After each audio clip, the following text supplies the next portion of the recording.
दोस्तों नमस्कार। राष्ट्र प्रथम के विशेष कार्यक्रम राष्ट्र संवाद में मैं मयूर जानी आप सबका स्वागत करता हूं। आज हम इस कार्यक्रम में दो मुद्दों पर बात करने वाले हैं। पहला मुद्दा यह है कि सुप्रीम कोर्ट ने अब ये निर्णय ले लिया है कि गुजरात के जो दंगे हुए थे 2002 में, उन दंगों पर जो जांच करने के लिए एसआईटी बनी थी, तो अब उसकी कोई जरूरत बनती नहीं है। उसका वो निष्कर्ष उन्होंने निकाला है और उसको बंद करने का आदेश दे दिया है। तो वो एक मुद्दा है जिस पर बात करनी बड़ी जरूरी हो जाती है। दूसरी बात जो है वो ये है, दूसरा मुद्दा जो है वो ये है कि गुजरात सरकार ने 5 कैबिनेट मंत्रियों की एक समिति बनाई और कहा कि भाई जितने भी आंदोलन चल रहे हैं पूरे गुजरात में, इनको एक के बाद एक निपटाओ, खत्म करो। क्योंकि उनको लग रहा है कि जिस तरह से आम आदमी पार्टी अपने वचन और वायदों का पिटारा खोल के बैठी है और एक के बाद एक वो वहाँ पे जो है उसकी बारिश कर रही है, तो हो सकता है कि शायद जनता का मूड और रुख जो है वो भारतीय जनता पार्टी से मुड़कर कहीं आम आदमी पार्टी की तरफ ना चला जाए। ये दो मुद्दों पर बात करने के लिए हमारे साथ जुड़े हैं बहुत ही वरिष्ठ पत्रकार और राजनीतिक विशेषज्ञ अशोक वानखेड़े जी। अशोक जी, आपका बहुत बहुत स्वागत है। नमस्कार। ये हमारा जो है शुरुआती हो रही है और आगाज आपसे हो रहा है। कैसे हैं आप? बढ़िया हूँ, धन्यवाद आपका। राष्ट्र प्रथम बहुत बढ़िया कंसेप्ट लगा मुझे जी। क्योंकि हमारे देश में हम 1947 से के आज तक सभी नेताओं के मुंह से यही बात सुनते हैं कि राष्ट्र प्रथम, लेकिन ये सारी बात चुनाव के पहले होती है जी। जैसे ही वो लोग सत्ता में आते हैं जी। फिर स्वयं प्रथम और राष्ट्र गया तेल लेने।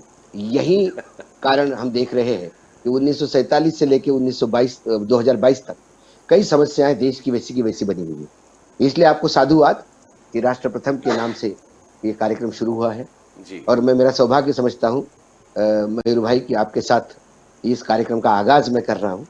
मैं नहीं जानता मैं जनता के विश्वास पे कितना खरा उतरूं, लेकिन खरी बात सुनाने के लिए जाना जाता हूँ तो कुछ कड़वे डोज भी होते हैं, लेकिन मजबूरी है क्योंकि मेरे लिए और आपके लिए कम से कम हमेशा राष्ट्र प्रथम रहा है। बिल्कुल, बस तो उसी को और भी हमेशा आगे रखते हुए हम आगाज कर रहे हैं। तो अब ये है अशोक जी कि सुप्रीम कोर्ट ने मंगलवार को 2002 के जो गुजरात के दंगे थे तो उसको लेकर ये कहा कि अब एसआईटी की भी जरूरत नहीं है। जो कुछ 9 अलग अलग मामले थे तो कहा कि अब हो गया, अब क्या जरूरत है, उसको बंद कर दो। इसका कोई खास निष्कर्ष निकलने वाला है नहीं। आप व्यक्तिगत तौर पे मतलब एज ए जर्नलिस्ट इसको कैसे देखते हैं? आपका क्या आकलन है इस निर्णय को लेकर?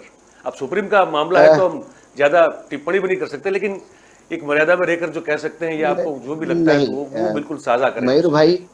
मयूर भाई मैं स्टार्टिंग में ही बोल दूं कि भले ही प्लेटफॉर्म आपका हो लेकिन बोलने वाला मैं हूं, अशोक वानखेड़े। जी जी जी। मैं होशो हवास में जो भी बोलूंगा उसकी रिस्पॉन्सिबिलिटी स्वयं लूंगा, जिसमें आपके चैनल का कोई लेना देना नहीं होगा, ऐसा मुझे लगता है। और न्यायपालिका कम से कम मेरे बारे में इतना न्याय करेगी कि जब मैं कुछ बोलूंगा तो व्यक्तिगत रूप से वो मुझ पे पूछेगी कि आपने ऐसा क्यों कहा। मुझे लगता है कि न्यायपालिका के इतिहास में ये वो जो निर्णय है वो एक काले अक्षरों से लिखा जाएगा, क्योंकि समय सीमा के चलते उन्होंने कहा कि 2002 से 2 के केसेस है 2020-22 में चल रहे हैं। 20 साल बहुत समय हो जाता है और इतना समय यदि हो गया तो अब इसमें सुनने की कोई मतलब नहीं जी। हमारे देश में ऐसे कई केसेस है जो 30 साल 40 साल से चल रहे हैं। वो हमारे यहाँ हमेशा ही कहा जाता है कि justice delayed is justice denied जी, लेकिन क्या हम ये माने कि justice delayed is justice is the case closed? ये नया वाक्प्रचार, ये नया मुहावरा हो गया कि justice delayed is justice case closed, क्योंकि जो 8 मुद्दे केसेस है उन 8 ही केसेस में ऐसा कोई केस नहीं जहां 10, 15, 20, 25, 40 लोग नहीं मरे हो जी। कई 60 से ज्यादा लोग मरे हुए हैं। उसमें कुछ लोग बरी हुए हैं, कुछ लोगों की सजाएं हुई है। हमारे पास समय की कमी है, नहीं तो मैं एक केस पे आपको बोलना चाहता था। जी जी बिल्कुल बिल्कुल। सवाल ये है मयूर भाई कि जो लोग जेल में गए हैं उनको भी लगता है उनके साथ अन्याय हुआ है। जो लोग बरी हुए हैं, तो जो पीड़ित लोग हैं उनको लगता है कि ये बरी होने वाले भी बरी नहीं होने वाले चाहिए जी। क्या इस केसेस में न्याय मिलने से सभी लोग खुश है? क्या सर्वोच्च न्यायालय को लगता है कि जो लोअर कोर्ट ने न्याय दान किया उससे सब लोग खुश है जी? और यदि ऐसा ही हो तो फिर हमारे यहाँ हाई कोर्ट और सुप्रीम कोर्ट बंद कर देनी चाहिए, क्योंकि ये कोर्ट्स किस लिए है? लोअर कोर्ट से जब न्याय नहीं मिलता तो आदमी हाई कोर्ट में जाता है, हाई कोर्ट से न्याय नहीं मिलता तो सर्वोच्च न्यायालय में जाता है, सर्वोच्च न्यायालय में न्याय नहीं मिलता तो रिवाइज पिटीशन लगाता है। उसके बाद कई बार ऐसे भी हमने देखे हैं हमारे देश में, खासकर मट्टू वाला केस था दिल्ली का, जिसमें केस में जो आदमी बरी हो गया, उसके बाद ये केस खुला, और केस खुलने के बाद जो बरी हुआ था उसको आज सजा मिली और आज जेल में है। क्या न्यायपालिका के सामने ऐसे उदाहरण नहीं है? तो किस बिना पे मुख्य न्यायाधीश ने यह कहा कि बहुत समय हो गया, अब इसमें कोई मतलब नहीं? ये तो क्या इनका हमारे देश मेरे में ख्याल हम से ये इनका माने? इनका इनका जो वर्जन है, जो कोट अनकोट है, मैं पढ़ता हूं अभी, सुनाता हूं। ये कहते हैं कि चूंकि सभी मामले अब निष्फल हो गए हैं, इसीलिए इस अदालत का विचार है कि इस अदालत का ये विचार है कि अब इन याचिकाओं पर विचार करने की आवश्यकता नहीं है, इसलिए मामलों निष्फल को के मायने निष्फल क्या होने है? के रूप मैं में निपटाया जाता है। मामलों को निष्फल निष्फल होने के रूप में निपटाया जाता है, ये अदालत निष्फल ये ने कहा है। निष्फल ये आप कैसा तय कर रहे हैं सर? निष्फल, आप निष्फल कह के आप उन तमाम पीड़ितों के अधिकारों का हनन कर रहे हैं। जी कई लोग हैं उनको लगता है कि नहीं हुआ है। जहां 30-30 लोग मारे गए वहां 2 ही लोगों को सजा हुई है। ये सब जानते हैं कि गुजरात में क्या हुआ। उसके बाद आप ये कह रहे हैं कि ये निष्फल हो गए हैं। ये निष्फल होने का क्या विधा है? सिर्फ समय? निष्फल क्यों हुए? आपने कहा समय बहुत ज्यादा हो गया। निष्फल होने के मायने कुछ तो बताते हैं। और ऐसे ही यदि कैसे समय की सीमा को यदि आप देखें तो एलन मिश्रा है जो रेलवे मंत्री थे देश के एक बॉम्ब ब्लास्ट में उनकी डेथ होती है। जी उनका मुकदमा आज भी लोअर कोर्ट में चल रहा है। सदियां बीत गई, तो क्या वो भी निष्फल करके मन बंद कर दिया जाए या अब उसमें कोई मायने नहीं रखे? न्यायपालिका का काम है न्यायदान करना, चाहे न्याय लेने वाला रहे या ना रहे, लेकिन कम से कम एक तारीख पे ये लिखा जाएगा जी कि इस मामले में न्यायपालिका ने न्याय किया। ये मुझे कहीं ना कहीं केसेस निपटारे का अधिक ये लगता है। दूसरी बात, उसमें समय सीमा को लेके भी टिप्पणी हुई है, जी कोट अनकोट आप देख लीजिए। जी जी बिल्कुल। यदि ऐसा है तो क्या सर्वोच्च न्यायालय अपने गिरबान में झांक के देखे? न्यायपालिका, सर्वोच्च न्यायालय ने, मैं सभी न्यायपालिका को इसमें कटघरे में खड़ा करता हूं, क्या न्यायपालिका अपने ऊपर कुछ आचार संहिता लागू करेगी कि लोअर कोर्ट में कोई भी मामला 3 साल से ज्यादा नहीं पेंडिंग होगा, हाई कोर्ट में ये सीमा 2 साल और सुप्रीम कोर्ट में ये सीमा 1 साल, आप इस सीमा तय कर लीजिएगा? क्यों डिले होता है? कहीं सरकार एफिडेविट देने में डिले होता है, कहीं तारीख पे तारीख, तारीख पे तारीख, मजाक लगा के रखा है। हाल ही में महाराष्ट्र में जो संवैधानिक संकट आया था तो हॉलिडे बेंच ने मैटर सुना, 11 दिन के बाद अपेयर होने के लिए कहा। इसके बीच पीड़ित पार्टी ने कहा कि सर इसके बीच में यदि कुछ हलचल होती है राजनीति तो क्या करें? उन्होंने कहा कि सर्वोच्च न्यायालय के दरवाजे खुले हैं। उसके बाद क्या हुआ? सर्वोच्च न्यायालय के दरवाजे पे गए तो उन्होंने कहा कि अभी बाद में सुनेंगे। आज तक महाराष्ट्र में शिवसेना कौन असली है और जो सरकार बनी वो उसकी वैलिडिटी है कि नहीं है, ये कानून में पेंडिंग सवाल है। वर्तमान में सरकार तो मेजोरिटी के साथ हो सकती है, लेकिन वो मेजोरिटी वैध है या अवैध है, ये मामला आज भी सर्वोच्च न्यायालय में पेंडिंग है। क्या सर्वोच्च न्यायालय को लगता नहीं कि इसको तुरंत निराकरण करना चाहिए था?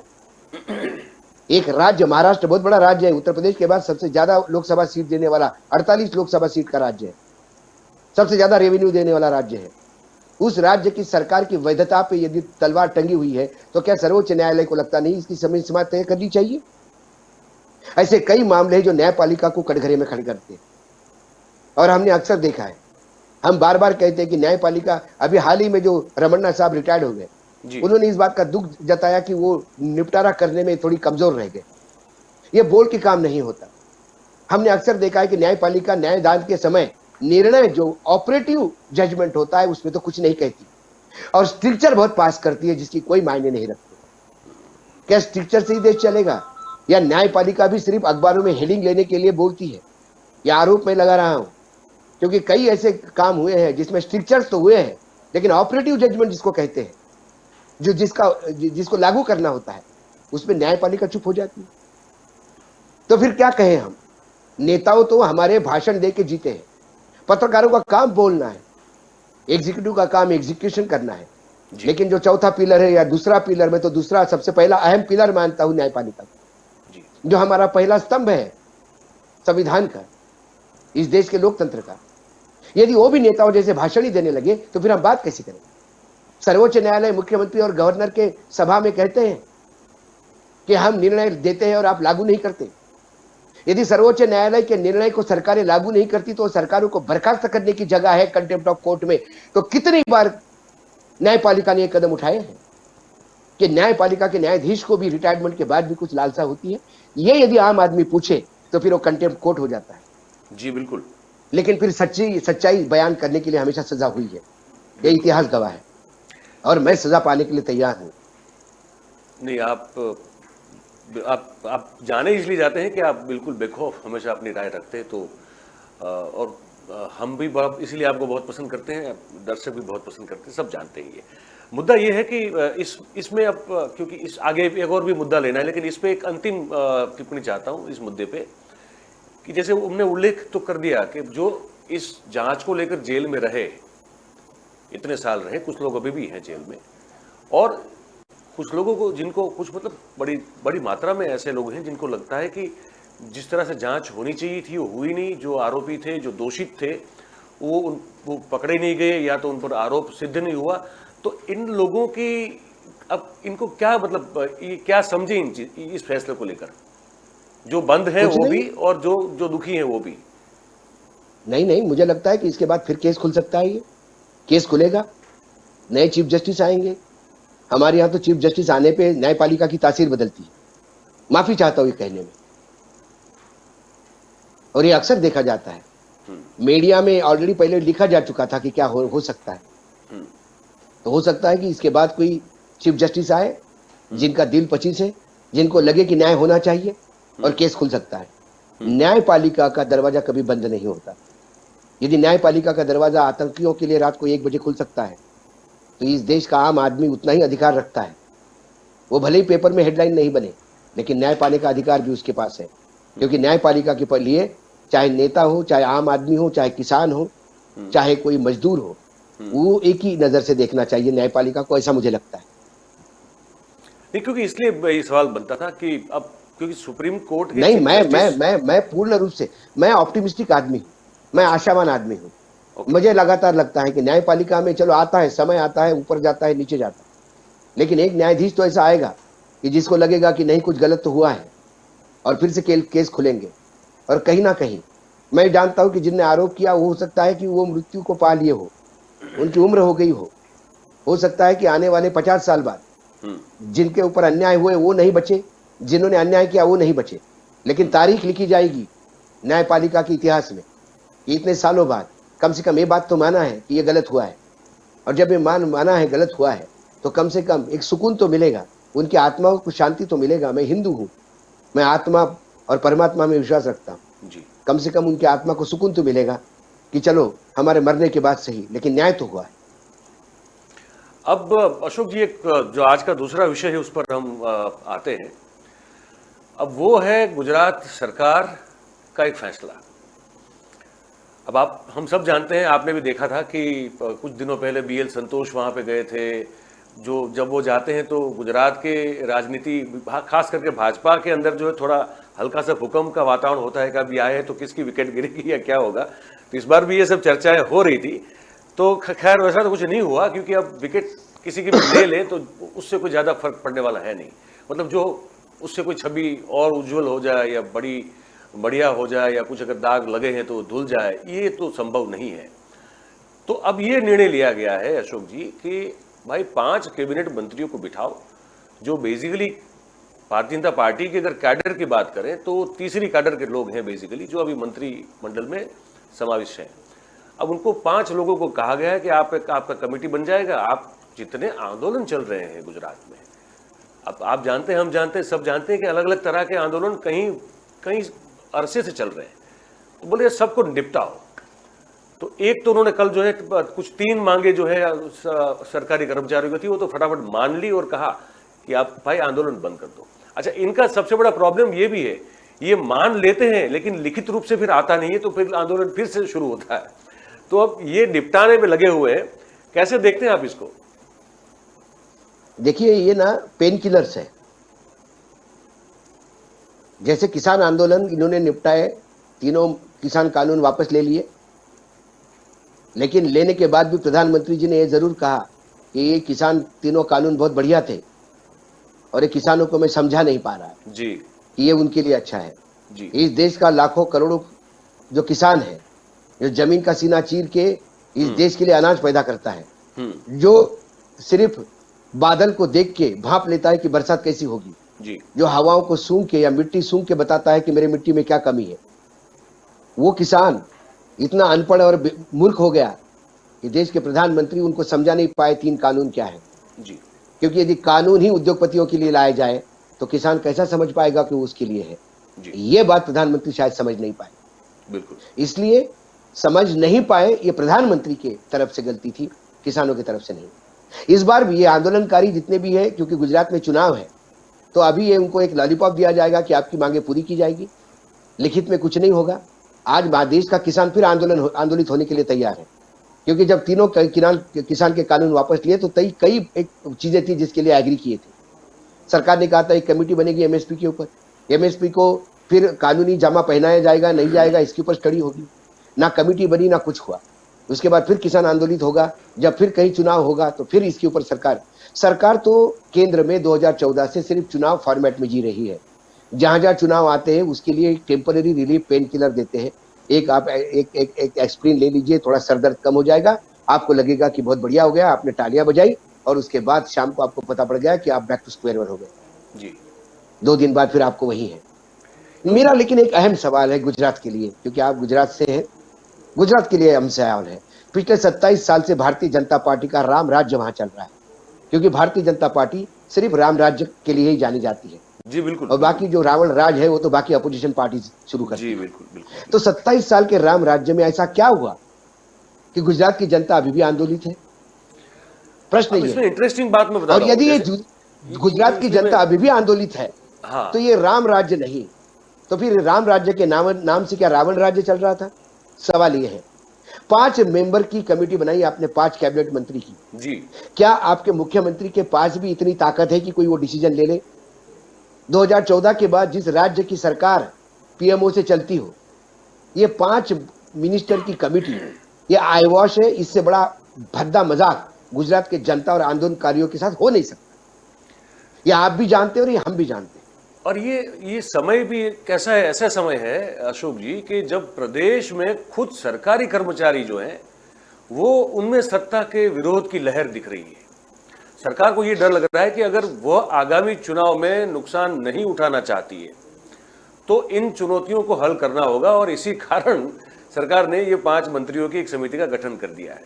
ठीक है, अब मैं बताऊं कि देखिए सरकारी कर्मचारियों में सिर्फ वही नहीं है जो सचिवालय में काम करते हैं, पूरे 52 महकमे हैं, अलग अलग हैं, उसके सभी कर्मचारी की बात कर रहा हूं।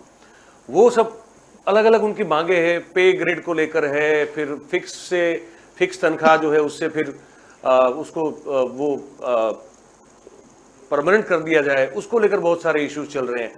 अध्यापकों से लेके जूनियर डॉक्टरों से लेके पुलिस कर्मियों से लेके आंगनवाड़ी की महिलाओं से लेके तलाटी बहुत परेशान है अभी। तो तलाटियों का भी एक जो है बहुत बड़ा आंदोलन चला था, तो उसके प्रमुख को इन लोगों ने जो है गुपचुप बुलवा लिया, उससे साइन बाइंड करवा लिया और कहा कि आंदोलन खत्म। तो अब उस प्रमुख के खिलाफ तलाटी जो है कूट खड़े हुए। तो ये सब जो है बहुत लंबे अरसे से चल ही रहा है, लेकिन बार बार उसको दबाया जाता था। अब कह रहे दबाओ मत, इसको निपटाओ। तो पहले दबाने की बात होती थी, अब निपटाने की बात हो रही है। तो फर्क ये है, इसलिए मैं आपसे इस पर टिप्पणी चाहता हूं। हाँ, तो निपटाने के 2 तरीके होते हैं। एक तो तोड़ो और फोड़ो, तोड़ फोड़ करके निपटाओ। लोगों में डिवाइड एंड रूल, जो अंग्रेज चले गए लेकिन ये डिवाइड एंड रूल की पॉलिसी भारतीय जनता पार्टी के मत्थे छोड़ दिए। उन्होंने ये तुरंत उसको लपक लिया और वो डिवाइड एंड रूल करते। कई किसान आंदोलन तोड़ने का प्रयास करेंगे, कहीं कोई सरकार बनी हो तो उस पार्टी को तोड़ के अपनी सरकार बनाने का प्रयास करेंगे। तो ये जो तलाठी वाला उदाहरण आपने दिया था वो वही बेहतरीन उदाहरण है कि लीडरशिप को हाईजैक करो, उसके बाद देखो क्या होता है। लेकिन आंदोलन ऐसे खत्म नहीं होते मयूर भाई। जब तक इस आंदोलन का पूर्ण रूप से निराकार नहीं होता तब तक ये आंदोलन खत्म नहीं होंगे। आपके यहाँ पाटीदारों का बहुत बड़ा आंदोलन हुआ, उस आंदोलन की परिणति क्या हुई कि एक पटेल तो बहुत बड़े नेता हो गए, वो कांग्रेस में गए, फिर वापस बीजेपी में चले गए जी।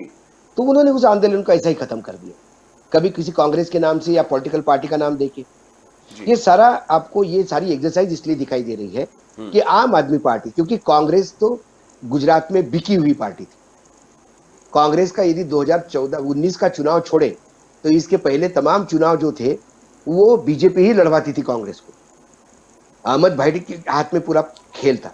बिल्कुल। अब अहमद भाई को जब पिछले चुनाव में दूर रखा गया तो कांग्रेस ने इतनी दमदार काम किया कि कम से कम 99 पे 100 के आंकड़े को क्रॉस करने नहीं दिया बीजेपी। इस बार फिर कांग्रेस वहां गायब है। ऐसे में उनका एक सोच था कि जो सोलंकी जी का रिकॉर्ड है 149 वाला, जी जी जी। वो 149 यदि हम तोड़ दे तो एक हो जाए कि भाई मोदी जी के राज में ये भी हो गया। लेकिन आम आदमी पार्टी ने जगह ढूंढते हुए जी। ऐसा प्रवेश किया कि अब इनको लगा कि फिर वापस 100 के अंदर आना करीब करीब तय हो गया। सरकार बना भी लेंगे तो बहुत ही कम मार्जिन पे बना लेंगे। जब ऐसी स्थिति में पहुंची है तो अब यह फायर फाइटिंग का काम चालू हुआ। क्या मॉनिटरिंग के लिए अभी आपको कमिटी बनानी पड़ रही है मंत्रियों की? इतने दिन तक का पीएमओ को पता नहीं था कि गुजरात में क्या चल रहा है, आंदोलन चल रहा है। क्योंकि आप आंदोलनकारियों को आंदोलनजीवी कहते हो, मूर्ख समझते हो। आपको लगता है ये आंदोलनकारी अपनी दुकानदारी चलाने के लिए आंदोलन चला रहे हैं। जी। इस आंदोलन को उन्होंने कभी सीरियसली नहीं लिया। नहीं तो इस देश का एक गवर्नर राज्यपाल बहुत रिस्पॉन्सिबल पोजीशन पे होता है। यदि सत्यपाल मलिक नहीं, जो हाँ, जो गवर्नर रहे मेघालय के, हाँ तो उन्होंने जो बात मेघालय कही, के हैं। हाँ, उन्होंने जब बात कही कि मैं जब गया था प्रधानमंत्री से मिलने और कहा कि किसान आंदोलन ये बहुत बुरी स्थिति में चला गया है, 700 किसान मर चुके हैं, तो प्रधानमंत्री जी ने कहा मेरे लिए मरे क्या? जिस प्रधानमंत्री को अपने मरे हुए किसानों को ये पूछने का जब पूछते कि मेरे लिए मरे हैं क्या, तो फिर साहब कौन किसके लिए मरता है? तो फिर आप प्रधानमंत्री हमारे लिए बने हैं कि आप किसी और के लिए बने हैं? सवाल ये भी जनता पूछ सकती है। लेकिन जब सत्ता को सवाल पूछा जाएगा तो राष्ट्रद्रोही कहलाया जाएगा, चाइनीज पाकिस्तानी कहलाया जाएगा। अब राष्ट्रवाद की बात तो आपने कर दी, राष्ट्र प्रथम, लेकिन उसके बाद हमारे जैसे लोग यहाँ बोलने आएंगे तो फिर आपको क्या मतलब, आपके चैनल को क्या ये लेबल कर देंगे भगवान जाने। लेकिन अब मैं क्या करूं, मैं जहाँ भी जाता हूँ नाम ही राष्ट्र प्रथम है ना, तो हमारे लिए तो जो राष्ट्र के लिए राष्ट्र जो प्रथम है तो मेरे लिए राष्ट्र प्रथम होगा। हमारे लिए वही मेरे प्रथम लिए है। और तलाटियों का आंदोलन, बच्चों का आंदोलन, स्कूल का आंदोलन, ये आंदोलन तमाम इनकी मांगे यदि जायज है, और मांगे हमेशा जायज ही होती है। मात्र पटेल साहब का स्टैचू वर्ल्ड में सबसे ऊंचा करने से गुजरात का मान बढ़ेगा नहीं। गुजरात का मान तब बढ़ेगा जब गुजरात में ड्रॉप आउट का केस जो नंबर है बच्चों का वो कम हो जाएगा। जब गुजरात का सोशल पैरामीटर्स पे गुजरात नंबर 1 होगा। सिर्फ बड़े बड़े ऊंचे ऊंचे स्टैचू बनाने से राज्य महान नहीं होते। ये सिंबल्स बाद में बनाए जाते हैं, उसके लिए राज्य को महान होना जरूरी है। गुजरात में ड्रॉप आउट रेट क्या है बच्चों का देख लीजिए। गुजरात में आज महिलाओं का बाल मृत्यु का क्या रेट है ये देख लीजिए। ये तमाम चीजें जो है जब इस पे झांकते हैं तो फिर लगते हैं कि हम सिर्फ स्टैचू को तरफ देख के ही काम करेंगे।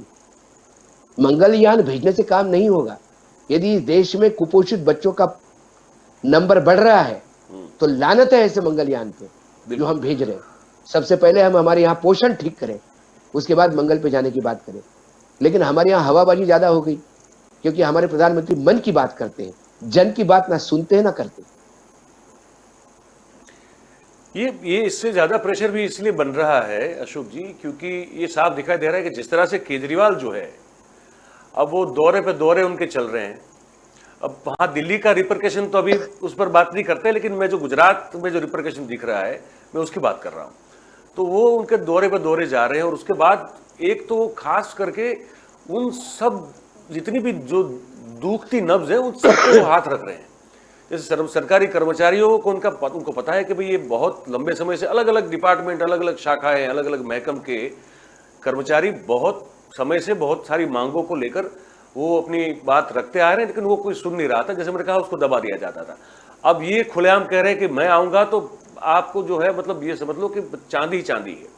वो फिर अच्छा फ्री बिजली तो है ही है, सरकारी स्कूलों में शिक्षा का स्तर की बात है वो बहुत अपील कर रहा है, पर सरकारी कर्मचारी हो, चाहे पुलिसकर्मी हो, फिर जैसे सचिवालय के कर्मचारी हो या अलग अलग महकमे के हो, इनको ये बड़ा ये टच कर रहे हैं इनको।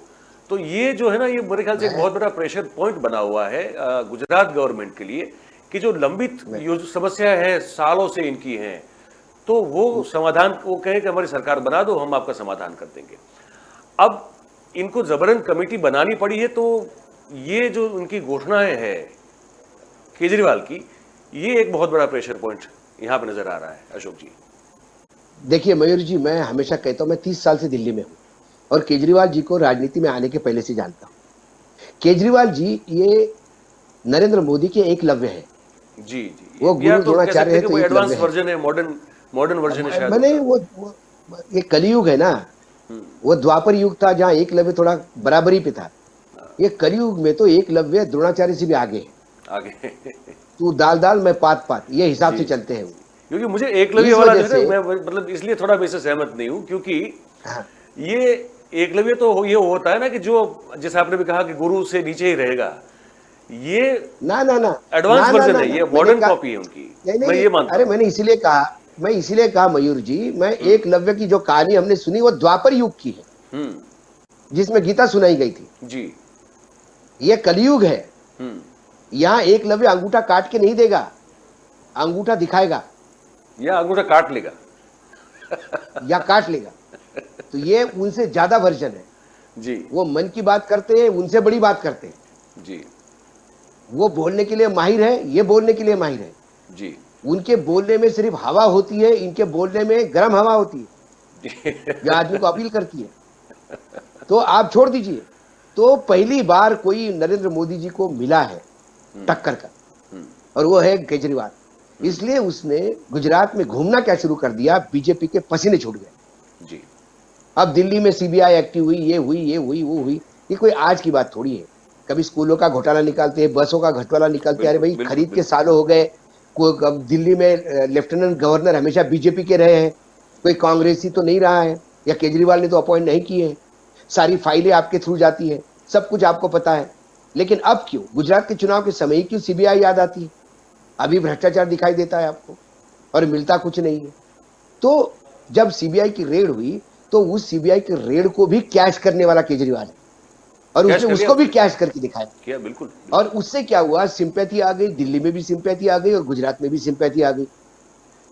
तो जो गुजरात का विकास का मॉडल नरेंद्र मोदी ने पूरे देश में बेच के 2014 में सत्ता में आए थे, वही दिल्ली का मॉडल हाँ, गुजरातियों को बेच के वो सत्ता में आना चाहते हैं या चाहते हैं। अपनी जगह बनाना चाहते बिल्कुल। हैं। लेकिन दोनों मॉडल क्या है, इसकी वास्तविकता यदि आप देखोगे, तो दोनों में मुझे कोई ज्यादा फर्क नहीं दिखता।